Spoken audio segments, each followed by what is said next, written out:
వైఎస్ఆర్సీపీ రాయలసీమ గర్జన పేరుతో కర్నూలులో ఏర్పాటు చేసిన సభతో ప్రభుత్వంపై ప్రజలకు విశ్వాసం లేదనేది తేటతెల్లమైందని ఉరవకొండ ఎమ్మెల్యే పయ్యావుల కేశవ్ వ్యాఖ్యానించారు. తన స్వగృహంలో మీడియా సమావేశంలో ఆయన మాట్లాడుతూ రాయలసీమ గర్జన పేరుతో ఏర్పాటు చేసిన సభలో వేదికపై నాయకుల హడావిడి తప్ప వేదిక కింద ప్రజల స్పందన లేదని ఎద్దేవా చేశారు. మూడ్ ఆఫ్ రాయలసీమ పేరుతో చేసిన సర్వేతో వైసీపీ నేతలకు నిద్ర పట్టడం లేదన్నారు. వైసీపీ నేతలకు దమ్ము ధైర్యం ఉంటే రాయలసీమలో కాదు ఢిల్లీలో గర్జన చేయాలని సవాల్ చేశారు. రేకెత్తించేటువంటి ప్రయత్నం చేశారు.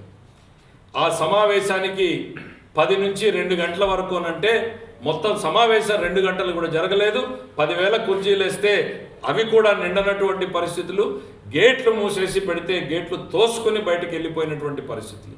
ఇవన్నీ చూస్తే మూడ్ ఆఫ్ రాయలసీమ అనేటువంటిది మంత్రులకి అర్థమయ్యింది. ప్రభుత్వానికి పెద్దలకు ఆల్రెడీ తెలుసు. ఇవాళ రాయలసీమ ప్రజాప్రతినిధులకు అందరికీ అర్థమైంది. ఇక మనం చూడబోయేది ఈ రాష్ట్రంలో ఏంది అనంటే ముందస్తు ఎన్నికలు మాత్రమే. ఈ ప్రభుత్వం తమ అస్తిత్వాన్ని తాము కాపాడుకోవడానికి ప్రభుత్వం చివరి ఎత్తుగడగా ప్రజలని ప్రాంతాల మధ్య ఈ రకమైనటువంటి ఒక విద్వేషపూరిత వాతావరణాన్ని కల్పించి ముందస్తు ఎన్నికలకు రావడమే వాళ్ళ వ్యూహం. నాయన నీళ్ళు ఎక్కడున్నాయి, నీళ్ళు ఎక్కడి నుంచి ఎక్కడికి తెప్పించేటువంటి ప్రయత్నాన్ని చంద్రబాబు నాయుడు గారు చేశారు. ఇవాళ రాయలసీమ ఈ రకమైనటువంటి పరిస్థితుల్లో ఉంది అని అంటే కేవలం చంద్రబాబు నాయుడు గారు ఆ రోజు పట్టిసీమని పూర్తి చేయడం మూలన ఇవాళ ఈ 4 జిల్లాల్లోనూ నీళ్లను కనీసం చూడగలుగుతున్నాయి అనేటువంటిది వాస్తవం కాదా అంటున్నా.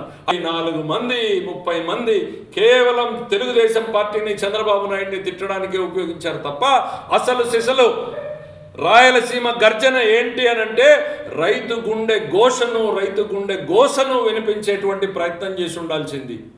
ఓ టమోటా రైతు, ఓ మిర్చి రైతు, ఓ శనగ రైతు, ఓ వేరుశనగ రైతు పడుతున్నటువంటి కష్టాలను, వాళ్ళు ఎదుర్కొంటున్నటువంటి నష్టాలను ఆ వేదిక ద్వారా ప్రస్తావించుంటే ఎస్ మీరు మా ప్రతినిధులని ప్రజానీకం హర్షించుండేది. మీరు రోడ్డు మీద కాదు గర్జనలు చేయాల్సింది. మీ పార్టీ అంతా వీళ్ళు గర్జించాల్సింది ఎక్కడండి? తెలంగాణ ప్రాజెక్టులు కడుతూ పోతూ ఉంది. గ్రీన్ ట్రిబ్యునల్ స్టే ఇచ్చినా కూడా